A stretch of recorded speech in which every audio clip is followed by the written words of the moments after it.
terima kasih. Ya. Tadi dari penjelasannya Prof Hak tadi sama juga dengan penjelasannya Mas Wi. Ya.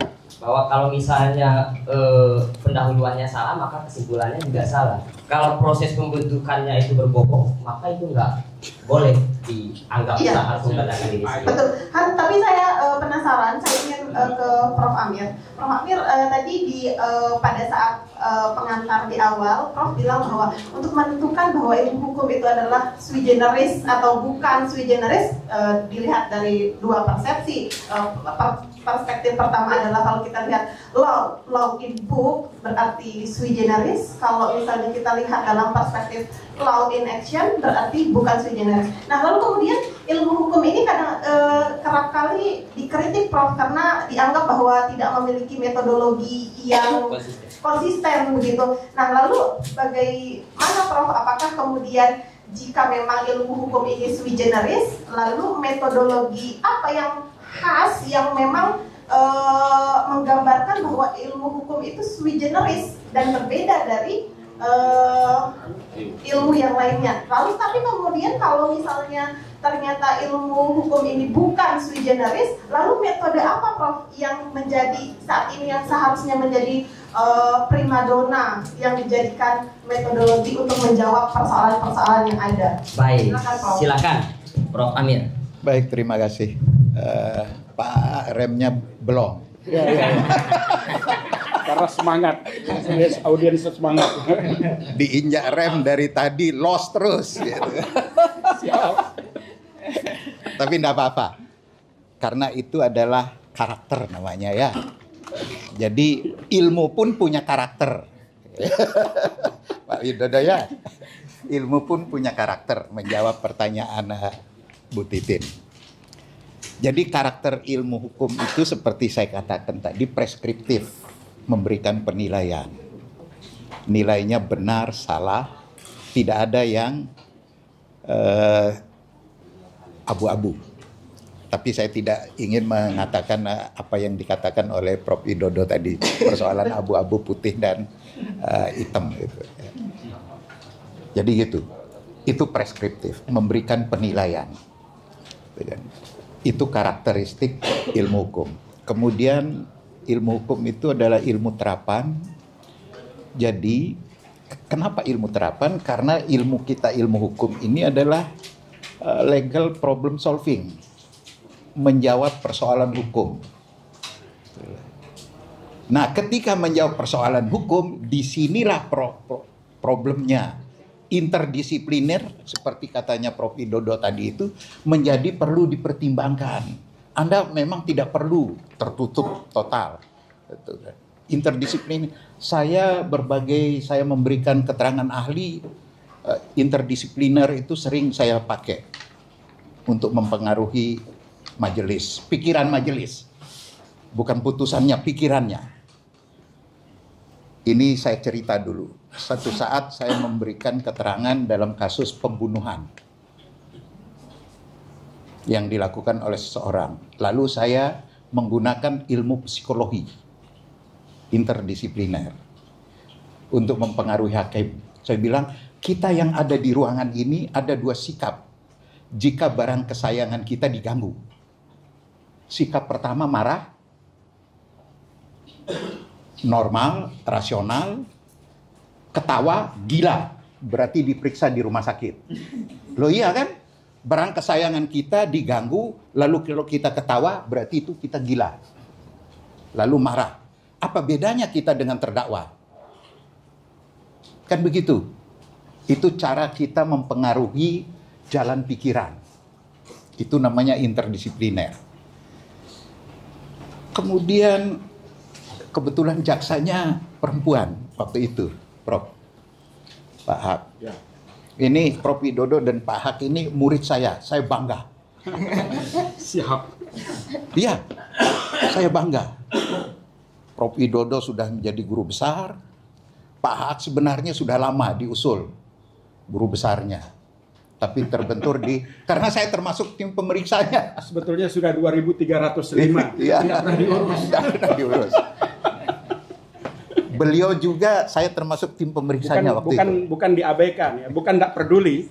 Kita sudah peduli. Kalau saya mengatakan beliau cuek terhadap nasibnya sendiri. Harusnya kan diurus. Nah, Diabaikan yang kembali ke persoalan sampai mana tadi itu? Lupa saya. Jaksa perempuan. Ya, jaksa perempuan tadi itu bertanya. Lalu saya mengatakan, Bu jaksa, jika suami ibu diganggu oleh wanita lain, apakah ibu ketawa atau marah? Dia menjawab, marah. Lalu apa bedanya ibu dengan terdakwa ini? Interdisipliner, ilmu psikologi. Akhirnya terdakwa terbebas dari pasal 340, pembunuhan berencana. Itu cara kita, berarti ilmu hukum sebenarnya kita tetap berpegang teguh pada karakternya, yaitu preskriptif dan terapan. Ketika dia melakukan pada terapan, disinilah ilmu-ilmu lain itu bisa masuk. Interdisipliner. Dalam dalam ilmu hukum acara, pembuktian namanya scientific evidence, ya kan? Jadi pembuktian berdasarkan ilmu pengetahuan. Yang sekarang saya kebetulan yang menangani, ada polisi diduga membunuh yang sudah di PTDH. Sekarang saya sudah tunjukkan sama Mas Widodo. Nanti saya habis bicara, saya pamit sebentar, nemui. Itu apa? Jadi dia dituduh melakukan pembunuhan terhadap polisi temannya yang jatuh di dalam kolam. Saya tidak tahu tempatnya. Itu tidak ada keterangan saksi yang melihat. Lalu saya memberikan analogi. Ini lagi ilmu psikologi. Interdisipliner. Seandainya kita berlima ini duduk, terus tiba-tiba salah satu dari kita jatuh, meninggal. Karena jatuh, lalu terbentur di sini ada visum, menentukan ada memar. Apakah Anda berempat pelakunya?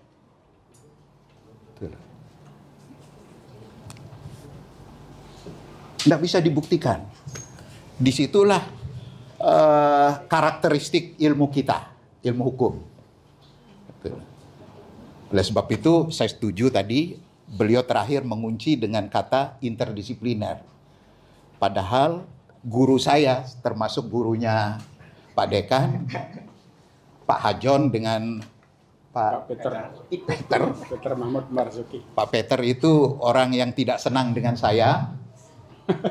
Ya, Oh gitu ya. ya karena beliau waktu itu Kaprodi S3 tidak mau memimpin sidang ujian saya. Karena promotor saya Prof. Hajon.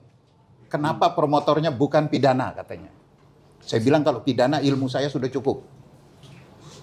Saya membutuhkan ilmunya Prof. Hajon. Administrasi. Akhirnya oleh Prof. Gatot dengan Prof. Galang saya dibilang ilmu saya ini ilmu campuran. Administrasinya ada, pidananya ada, perdatanya ada. Jadi kira-kira begitu. Jadi interdisipliner itu perlu. Tetapi persoalannya bagi mahasiswa kita itu tidak bisa mengaitkan dengan ilmu interdisiplinernya itu gitu. Di situ persoalannya. Ketika tadi mau melakukan penelitian yang ilmu sui generis yang tidak tertutup, kan sui generis tidak tertutup kalau ada interdisipliner. Begitu ilmu itu dia mau dilakukan penelitian ilmu hukumnya, lalu dia tidak memahami interdisiplinernya. Ini yang menjadi persoalan gitu, bagi kita. Lalu metodenya metode dalam tanda petik, metodenya abu-abu. Kadang-kadang dia mengatakan pengamatan tadi katanya Pak AA. Tapi pengamatannya yang sudah lewat. Kan tidak mungkin diamati terhadap kasus yang sudah lewat. Salah. Itu artinya tidak memahami. Gitu loh. Sehingga kalau menurut saya, tetap kita, kalau saya berpendapat, mohon tidak dipaksakan. Gitu kan? Jadi jangan memaksa saya maksudnya ya. Silakan. Maksa saya. Jadi saya berpendapat ilmu hukum tetap sui generis dengan keterbukaan. Kedepannya. Sebab perkembangan ilmu pada dasarnya tidak stagnan. Dia berkembang. Di situ dia. Dulu mungkin ya seperti yang kita diskusikan. Ilmu hukum itu adalah ilmu sui generis. Sebenarnya ilmu sui generis itu sejaknya Van Apeldoorn sebenarnya. Sudah ada. Buku-bukunya waktu kuliah kami. Kalau kuliahnya Prof. Widodo dengan Pak AA ini sudah bukunya Prof. Asikin. Pengantar tata hukum kalau tidak salah itu. Ya kan? Nah itu. Saya malah baru tahu ini. Asikin punya pengantar tata hukum. Iya, pengantar tata hukum. Betul kan? Padahal beliau punya ilmu adalah bisnis hukum. Bukan hukum bisnis ya. Bukan. Bisnis hukum. Oke. Ya, gitu. Jadi mohon maaf moderator dan Pak dengan Pak Widodo, saya sebentar temui dulu ini supaya saya tidak dibilang berbohong, ya kan? Dan disiplin. Itu yang Terima kasih. Baik. Saya mohon pamit. Nanti saya datang lagi. Baik, Terima kasih. Akan kembali lagi Prof. Amir bersama kita. Terima kasih banyak. Wonderful. Tepuk tangan untuk Prof. Amir. Ayo. Satu pertanyaan mungkin hanya berapa menit ya. Ya, silakan, Gini Prof. Ya kan ini kebetulan guru-guru saya juga. Iya. Saya perlu pencerahan. Pertanyaan saya, bagaimana ini hubungannya dengan Pak Ainul Haq soal validitas hukum tadi. Soal invalidate of non. Jadi bagaimana kalau hukum positif itu bertentangan dengan sumum bonum, keutamaan nilai? Apakah hukum positif itu menjadi invalid sebagaimana yang dikatakan oleh Pak Haq? Jadi, mohon maaf, Iya. saya langsung jawab.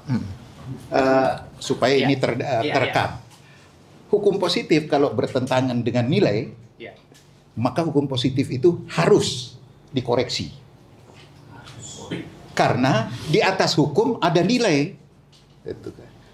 Jadi norma itu sebenarnya parameternya adalah nilai. Ya, saya kasih contoh. Ini kebetulan Pak sebut putusan MK. Putusan MK mengatakan, walaupun saksi itu tidak melihat, tidak mendengar, tidak mengalami, bisa menjadi saksi. Nah ini kan bertentangan dengan asas yang mengatakan bahwa saksi dilarang hasil olah pikirannya, rekaannya, ya kan, bertentangan dengan itu. Itu pertama. Yang kedua, dia bertentangan dengan prinsip kebenaran material.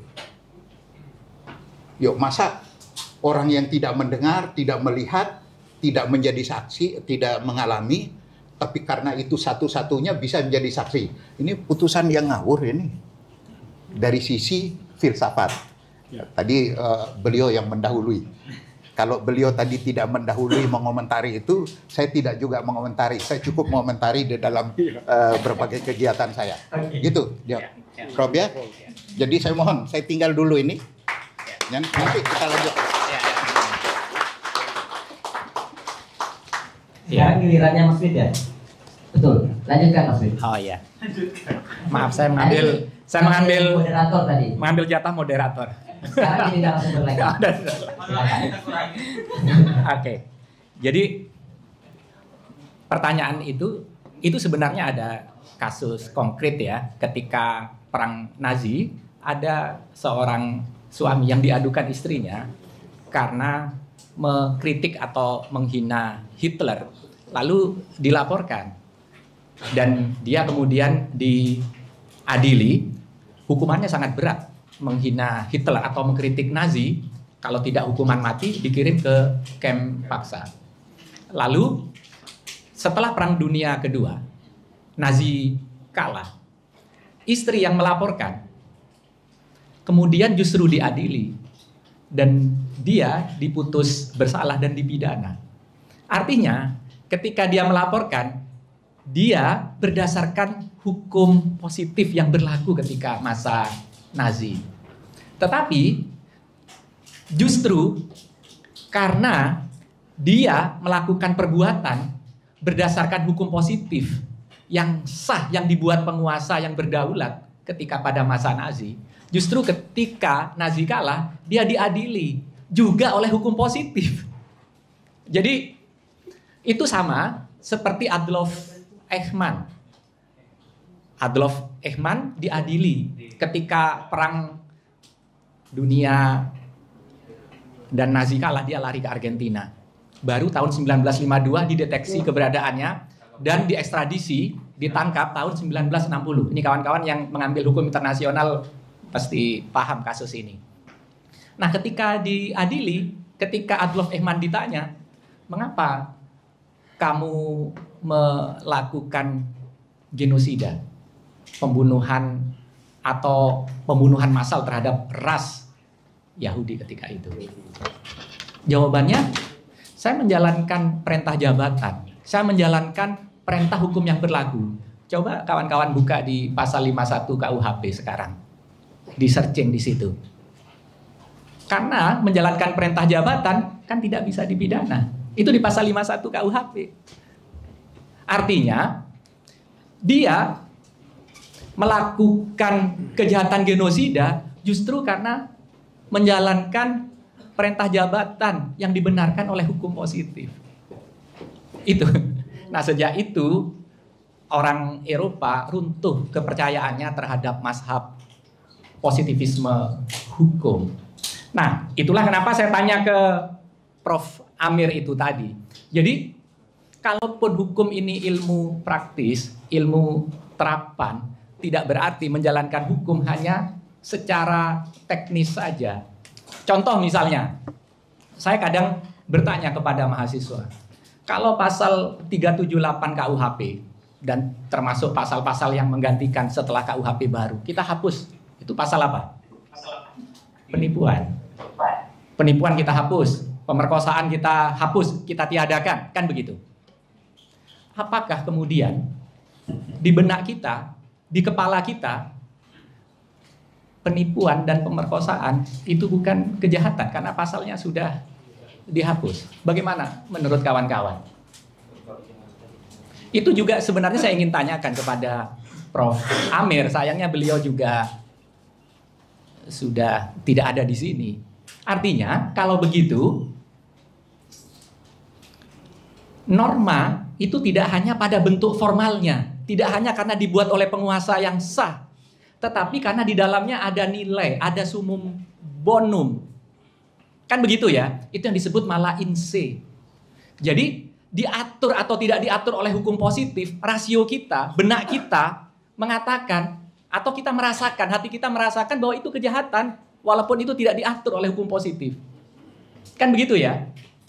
Tapi kalau mala in prohibita, misalnya larangan rambu parkir, kan sekarang di pedestrian UNRAM kan ada, kita dilarang rambu parkir di situ. Kalau rambu itu dicopot misalnya, dicabut, kita apakah kalau kita parkir di sana, apakah kita merasakan bahwa itu satu pelanggaran atau itu perbuatan jahat? Tidak. Ternyata apa yang disebut norma hukum itu tidak tunggal lapisannya. Itu saja sudah begitu rumit. Bagaimana kita mereduksi hukum sebagai ilmu praktis yang hanya menerapkan atau menyelesaikan persoalan di masyarakat sebagai problem solving. Itu yang pertama. Kemudian yang kedua, persoalan kausalitas dan imputasi. Kalau misalnya kausalitas, antecedent itu sebagai sebab dan konsekuen sebagai akibat. Sebagaimana saya contohkan tadi, kalau misalnya bola ini saya lepaskan, dia akan jatuh. Jelas sebab akibat. Tetapi di ranah hukum itu melampaui dari hukum kausalitas. Kalau dalam ilmu fisika hubungannya itu kausalitas deterministik. Keniscayaan, derajat kepastiannya itu lebih bisa dipastikan dibandingkan ilmu hukum. Misalnya, kalau seorang pengendara, dia sudah hati-hati, dia sudah sesuai dengan prosedur. Lalu ada orang mabuk, nyebrang, dan bukan di tempat penyeberangan. Lalu ditabrak, padahal ini kecepatannya, tapi kemudian karena mabuk, dia menyeberang secara tidak hati-hati, sehingga ditabrak dan akhirnya mati. Kalau kita menggunakan hukum kausalitas deterministik, maka menjadi sederhana hanya melihat hukum antecedent dan konsekuennya, sebab dan akibatnya. Karena ia ditabrak maka itu mati. Tetapi di hukum itu tidak menggunakan sepenuhnya hukum kausalitas, tetapi imputatif atau kausalitas non deterministik.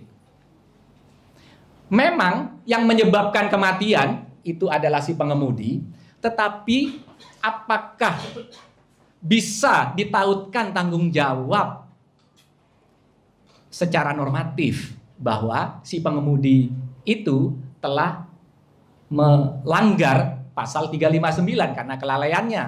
Kan begitu ya, menyebabkan orang lain meninggal. Jadi kalau begitu, ilmu hukum yang sering kita sebut karakternya normatif tidak sesederhana, tidak segampang itu. Itulah kalau masuk kawan-kawan di Harvard University membutuhkan nilai persyaratan yang tinggi. Tapi kan terbalik, kita masuk di fakultas hukum karena sadar, karena kita tidak pandai sehingga kita tidak daftar di ilmu kedokteran atau di fisika. Padahal ilmu hukum itu jauh lebih rumit, jauh lebih kompleks. Kalau ilmu fisika itu kan tadi hanya hubungan kausalitas yang dicari. Ilmu hukum imputatif, kalaupun masih kita sebut kausalitas, itu kausalitas non deterministik. Itu. Kemudian soal bahwa hukum itu juga bergerak.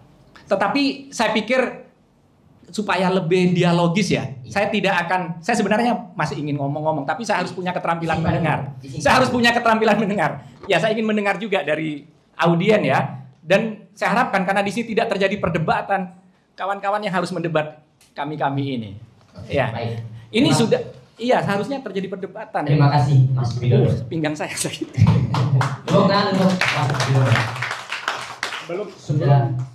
Sebelum lupa, saya jawab pertanyaannya Pak Widodo. Oh iya betul, tadi pertanyaannya untuk Amir tadi. Silakan. Ini menarik nih. Karena kan ditinggal sama Pak Amir ya. Padahal pertanyaan itu sebetulnya untuk Pak Amir. betul. Tapi karena saya melihat itu tidak perlu Pak Amir juga sebetulnya. Siapapun bisa menjawab. Karena persoalannya simpel. Apakah boleh norma itu diberlakukan kalau dia bertentangan dengan bonum kebaikan, nilai. Bonum itu kebaikan artinya. Apakah boleh? Jelas saya kalau di dalam pandangan yang berulang-ulang saya katakan itu tidak benar. Tidak dapat dibenarkan. Alasannya itu sangat simpel. Bukan saya bermaksud untuk membuat dikotomis antara positivism and non-positivism atau positivism dan moralis. Bukan. Tapi keduanya itu adalah komponen-komponen yang saling menguatkan. Kalau di dalam konsep teori hukum itu primary norms itu terdiri dari dua komponen besar itu. Ini untuk menjawab persoalan. Apa itu? Rules dan values. Oleh karenanya, rules itu ya, itu sebetulnya dia divalidasi oleh values-nya. Nilainya itu. Rules ini sebetulnya susunan gramatikal ya misalnya barang siapa yang melakukan bla bla bla bla bla bla bla, itu namanya rules, itu susunan gramatikal. Tetapi isi di dalam rules itu adalah values itu. Ya, seperti kita melihat air itu ya. Air itu tidak terbentuk dari O2 saja. Tidak juga terbentuk dari H2O, H2 saja. Iya kan? Tapi dia harus terbentuk dari oksigen dan hidrogen itu. Harus bersama-sama baru bisa melahirkan air. Sehingga begitu juga di dalam ini untuk mengilustrasikan tentang norma tadi yang sesungguhnya. Makanya mohon maaf, bukan saya bermaksud untuk head to head ya, tetapi pandangan beliau ya ketika Pak Amir mengatakan bahwa nilai itu di atas norma, ini juga tidak tepat sepenuhnya itu. Kenapa? Sayang sekali sebetulnya saya harus sampaikan, karena kita tidak bisa memposisikan values dan norma itu dalam konteks ruang. Misalnya saya ambilkan contoh, HP ini berada di atas kotak ini. Dia menjadi akumulasi atau himpunan barang atau benda, tapi dia tidak bersinergi secara fungsional. Paham maksud saya? Begitu juga ya, value dan rules itu, value itu tidak berada di atas atau di samping, tapi dia embedded menjadi jiwa di dalam eksistensi norma tadi. Itu yang ingin saya sampaikan sebetulnya. Oleh karena itu, segala sesuatu norma, aturan, apapun itu yang diberlakukan untuk publik ketika bertentangan dengan nilai, bertentangan dengan kebaikan, bertentangan dengan kebenaran, maka dia merupakan norma yang self-invalidate. Langsung itu tidak perlu lagi adanya pembatalan dari lembaga yang lain. Ya, cara berpikir kita selama ini, ya kebetulan beberapa waktu yang lalu saya ditanya sama kawan di Mahkamah Konstitusi ya terkait dengan persoalan kebenaran ini. Apakah kalau misalnya itu batal putusan Mahkamah Konstitusi misalnya, lalu putusan yang dibuat oleh MK itu siapa yang bisa membatalkan? Lembaga mana yang mau membatalkan? Nah, jawaban itu sebetulnya tidak perlu melihat pada lembaga. Karena pertanyaan itu sebetulnya muncul karena kita selalu terframing selama hampir 50 tahun dengan cara berpikir Kelsenian thought. Kelsen itu kan memberikan arahan kepada kita bahwa hukum itu valid kalau dia divalidasi oleh norma yang ada di atasnya terus sampai dengan lembaga yang ada di atasnya. Nah, tetapi kalau norma itu didasarkan atas kebohongan, atas penipuan dan atau kelalaian dan lain sebagainya, maka dia tidak memerlukan lembaga lain untuk membatalkan. Dia sendiri membatalkan dirinya. Itu tadi saya katakan tidak cukup ya, tidak memiliki kecukupan substantif itu. Oleh karena itu, sebetulnya pandangan ini ya persoalan validasi Kelsenian thought itu hanya mengacu kepada pemikiran validasi formal itu, validasi teknis. Padahal pada tahun 1986 itu Michael Trooper, seorang filosof di Prancis itu menulis General Theories, including Kelsen's. Jadi dia katakan para teoretikus umum itu, termasuk Kelsen sendiri itu mengakui ya, bahwa sebetulnya eksistensi dan validitas sebuah norma itu bukan semata-mata disebabkan karena dia valid karena divalidasi oleh norma yang di atasnya saja. Tapi dia secara substantif divalidasi oleh komponen-komponen yang disusun secara sistematis antara rules dan values tadi yang disusun berdasarkan prinsip koherensi tadi. Apa itu koherensi? Koherensi itu sebetulnya metode untuk mengukur kebenaran juga. Ya. Kita tidak bisa melihat self-explanatory dari sebuah norma itu kalau dia tidak memiliki koherensi tadi. Koherensi itu mengandung 3 elemen. 1, saya ulang-ulang ini, konsistensi. 2, comprehensiveness. 3, keterkaitan antar komponen yang saling menguatkan. Nah, kalau misalnya antara komponen value sama komponen rules-nya itu bertentangan, itu sudah self-invalidate. Kalau dia tidak konsisten antara pengujian Undang-Undang nomor 27, 28, 54 dan 90 ya MK itu tidak konsisten, maka itu juga self invalidate. Ya, ini satu contoh bahwa kita bisa mengukur secara ilmiah apakah putusan-putusan yang dibuat oleh lembaga-lembaga yang paling berwenang itu memiliki validitas atau tidak. Ya, validitas norma tadi ya, harus bersandar pada values koherensi tadi, ya, yang tadi saya sebutkan. Jadi itu sebagai gambaran bahwa tidak perlu tidak melihat antara susunan value dan norma itu berada dalam konteks ruang, tapi dia embedded di dalam satu rules yang berjiwa pada nilai tadi. Baik, itu pertanyaan yang untuk Prof. Amir sudah dijawab langsung oleh Prof. Sebelum saya lupa, nanti terlupakan audiens lagi. Ya, kita kasih kesempatan untuk mereka. Iya, karena dari tadi saya mendengar bisikan-bisikan, ternyata saya lihat kiri, saya lihat kanan, ternyata pada diam, ternyata yang berisik itu otak isi kepala teman-teman. Iya, mereka harus diberikan kesempatan untuk memberikan pandangan. Betul. Mungkin bisa jadi dari audiens ini para dosen, mahasiswa, praktisi, ada yang nggak setuju dengan Mas Wid, Pak Hab, dan Prof. Amir. Silakan. Iya, karena ini merupakan debat ilmiah, maka kemudian kritikan-kritikannya juga harus muncul. Betul, seperti yang dikatakan Pak Hab tadi. Betul. Bahwa angsa itu kita melihat putih. Kalau misalnya ke depan kita tidak menemukan angsa hitam, maka kita anggap angsa itu hanya putih. Nah, siapa tahu nanti ada angsa hitam di depan. Kita dengar dari pendapat audiens ya. Kira-kira dari pendapat bukan moderator ya, narasumber, bagaimana pandangan bapak-bapak dan ibu? Siapa yang ingin berkomentar? Satu. Ya, ini maaf Pak Ketua. Ya, Om. Pantas. Langsung. Silakan berdiri.